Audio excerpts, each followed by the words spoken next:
January 26, 2000. Just before 8 in the morning, dark government vehicles converge on a quiet house in Pinecrest, Florida. Federal investigators are looking for someone who broke into NASA and a computer network used by a Pentagon agency responsible for nuclear, biological, and chemical threats. The intruder reached 13 NASA computers. He downloaded software NASA valued at roughly $1.7 million. He planted a hidden backdoor inside a Defense Department network and intercepted more than 3,300 messages. Investigators are not hunting a foreign spy. They are looking for a kid. Jonathan James is 16 years old, and he was 15 when he did it. Online, he calls himself C0MRaid. He says he isn't doing it for money. He wants to know what he can reach. That curiosity is about to make him the first juvenile hacker in America sentenced to serve time for computer hacking. But that still won't be the end. 8 years later, federal agents will come back. Jonathan will insist they're looking at the wrong man. And less than 2 weeks after that second raid, he will be dead at 24. How did a 15-year-old get inside systems belonging to NASA and the Department of Defense? And why, almost a decade after catching him, did the government come looking for him again? Pinecrest, Florida, the 1990s. Jonathan James grows up in a house where computers are normal. His father is a programmer, and Jonathan starts using the family machine while he is still a child. But he doesn't use it like most kids. By middle school, he has replaced Windows with Linux because he wants more control over what the machine is doing. Control will become a theme in Jonathan's life. At 13, his parents get tired of how much time he spends online and take the computer away. Jonathan runs away. Then he calls home with an ultimatum. He won't come back until the computer does. Police trace the call to a bookstore only a few blocks away. Eventually, Jonathan returns. So does the computer. By the late 1990s, the internet still feels small to most people. Dial-up tones, chat rooms, primitive websites. Jonathan sees something else. Machines connected to machines. And every connection is a question. What operating system is this running? Who has permission? What happens if that permission is wrong? He teaches himself Unix and C. Years later, he explains that getting into a system isn't always the hardest part. The hard part is understanding what you're looking at once you're inside. By 15, Jonathan is no longer experimenting only with computers in his bedroom. His online name is C0MRaid, and in the summer of 1999, he turns toward one of the most recognizable technological institutions on Earth, NASA. The timing is almost absurd. On May 20th, 1999, a government watchdog releases a report warning that many of NASA's mission-critical systems face serious information security risks. NASA needs stronger risk assessments, better security controls, better monitoring, better coordination when attacks occur. 39 days later, a 15-year-old gets in. June 29th, 1999. Jonathan gains unauthorized access to computers at NASA's Marshall Space Flight Center in Huntsville, Alabama. Then he comes back the next day. By the time he is finished, he has reached 13 NASA computers using 2 different internet service providers. Marshall isn't just another government office. It is deeply tied to American spaceflight. And in 1999, NASA is assembling one of the most complicated engineering projects ever attempted: the International Space Station. Inside the systems Jonathan reaches is proprietary software connected to the station's physical environment. He downloads it. NASA values the software at approximately $1.7 million. The software helps support things as basic and as important as temperature and humidity inside the station's living space. But now NASA has a problem bigger than a stolen file. Someone unknown has been inside.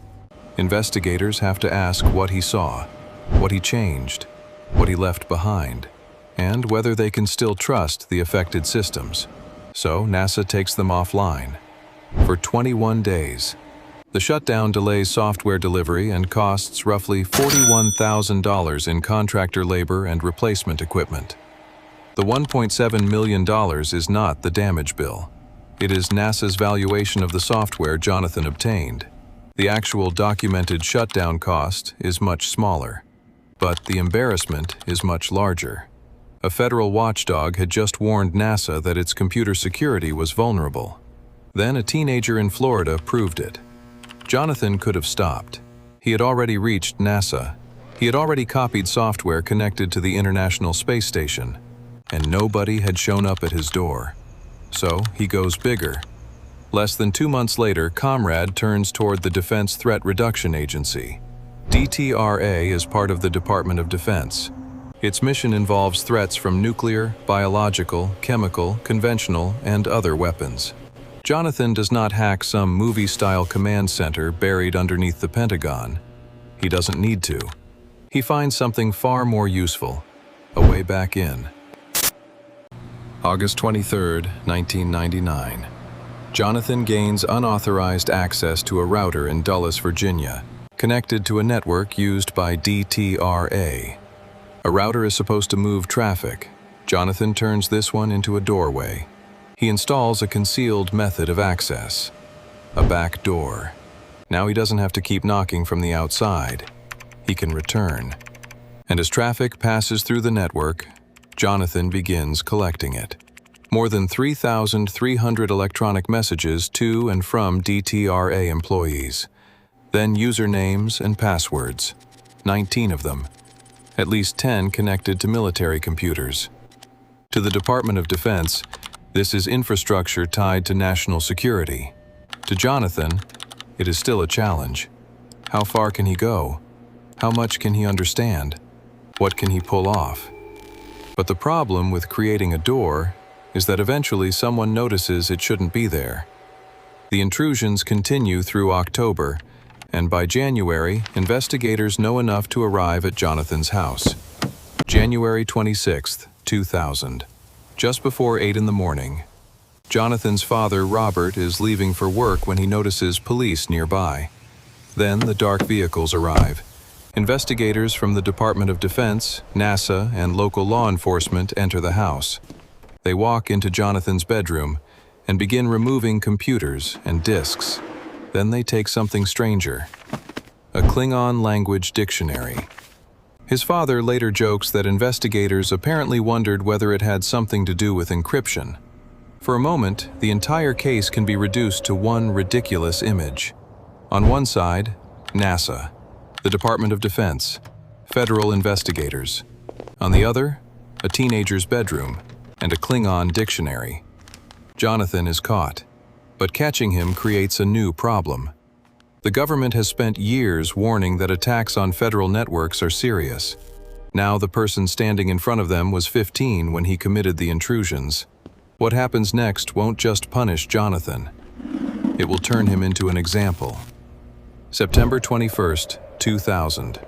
Jonathan is 16 when the Justice Department announces that he has admitted responsibility for the NASA and DTRA intrusions. The government describes the case as a first. No juvenile hacker in the United States had previously been sentenced to serve time for computer hacking. Jonathan receives 6 months in a detention facility and is required to write apology letters to NASA and the Department of Defense. The message is aimed at him, but it is also aimed at every other teenager watching.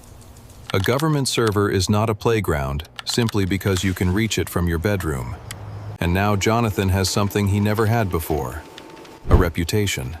His age becomes part of the legend. NASA, the Pentagon, a kid called C0 Mraid. The story spreads because the contrast is irresistible. And then Jonathan does something unexpected. He mostly disappears. For years, the famous teenage hacker fades out of public view. But while Jonathan is stepping away from the spotlight, the world he came from is changing into something far more dangerous. Jonathan's hacking was largely about curiosity and challenge. The next generation of attacks has a simpler objective: money. By the middle of the 2000s, hackers are no longer just breaking into systems to prove they can. They are stealing credit card numbers by the millions. Retail networks become targets, stolen data becomes inventory, and computer intrusions become organized businesses. In South Florida, one hacker sits near the center of that transformation. Albert Gonzalez. Online, Gonzalez uses names like Soup Nazi and Segvec. He knows the hacker underground, but after an earlier arrest, he also begins working with the Secret Service as an informant. Gonzalez understands both sides, the hackers and the people hunting them. At the same time, prosecutors say Gonzalez and his associates are breaking into major American retailers and stealing payment card information on an enormous scale. TJX, BJ's Wholesale Club, Office Max, Boston Market, Barnes & Noble, Sports Authority, Forever 21, DSW. Eventually, one federal case will involve more than 40 million stolen credit and debit card numbers. Another will push the alleged number beyond 130 million. This is no longer teenage exploration. This is industrial cybercrime. And Jonathan James knows people in this world. He is friends with Christopher Scott, one of the hackers who will later plead guilty. Then investigators uncover something that brings Jonathan's old name back into the story. Two initials, JJ. Court documents describe an unindicted co-conspirator identified only as JJ, who allegedly worked with Scott during a 2004 incident involving an Office Max wireless network in Miami. Jonathan is never charged with the main TJX breach, and no court ever establishes that he is the JJ described in those documents. But Jonathan's father believes the initials refer to his son. Suddenly, the teenager who once hacked government systems for the challenge is standing near a case involving tens of millions of stolen cards. And there is one enormous difference between 2000 and 2008. Jonathan isn't a kid anymore. If federal agents decide he is involved this time, juvenile court cannot save him. 8 years after the first raid, they come back. May 2008. Secret Service agents search Jonathan James's home. The first time federal investigators came through that door, Jonathan was famous for proving how vulnerable government computers could be. Now he is 24, and the investigation surrounding him is much bigger. His father calls after the search. He asks Jonathan a simple question. Are they going to find evidence that you've been doing something illegal? Jonathan says no. His father reminds him that this time, he is not a juvenile. If he has done something, the consequences will be serious. It becomes the last conversation Robert James ever has with his son. Jonathan becomes convinced that his past has made him an easy target. He believes investigators will see the kid who once hacked NASA and assume he has returned to cybercrime on a much larger scale. But at that moment, several things are also true. Jonathan has not been arrested. He has not been charged in the TJX case, and no jury has found him guilty of participating in the massive retailer breaches. Less than 2 weeks after the search, on May 18, 2008, Jonathan James dies by suicide at his home. In the note he leaves behind, he denies involvement in the TJX breach and writes that he no longer believes the justice system will treat him fairly. There will be no trial for Jonathan, no verdict, no courtroom where the suspicions surrounding him are tested. Then, the larger case keeps moving without him. 3 months later, prosecutors announce charges against 11 people tied to the retail hacking conspiracy. Albert Gonzalez is one of them. The government accuses the group of stealing more than 40 million card numbers.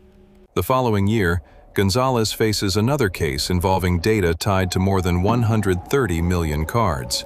He eventually pleads guilty to major federal hacking and fraud charges. Jonathan James is not one of the people convicted in those cases, and that leaves his story split in two. The first half is documented. At 15, Jonathan reached 13 NASA computers, and at 16, he became the first juvenile hacker sentenced to serve time for computer hacking in the United States. The second half never gets a clean ending. Was Jonathan the JJ in those court documents? If he was, how involved had he become? And how much of what Jonathan feared in 2008 would actually have happened?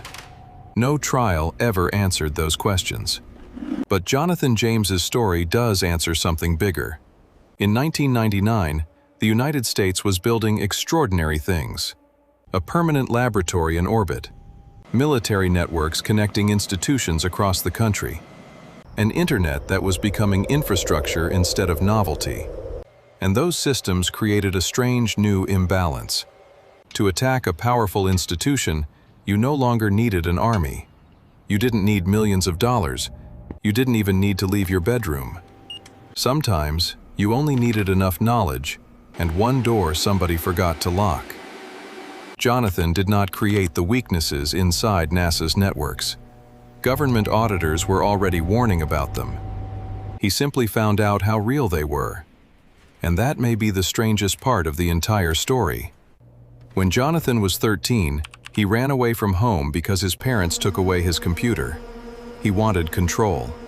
At 15, he discovered that a computer in a bedroom could give him access to institutions infinitely more powerful than he was. For a while, that must have felt like control too. But the moment the government learned the name behind Comrade, the relationship reversed. He could stop hacking. He could close the connection.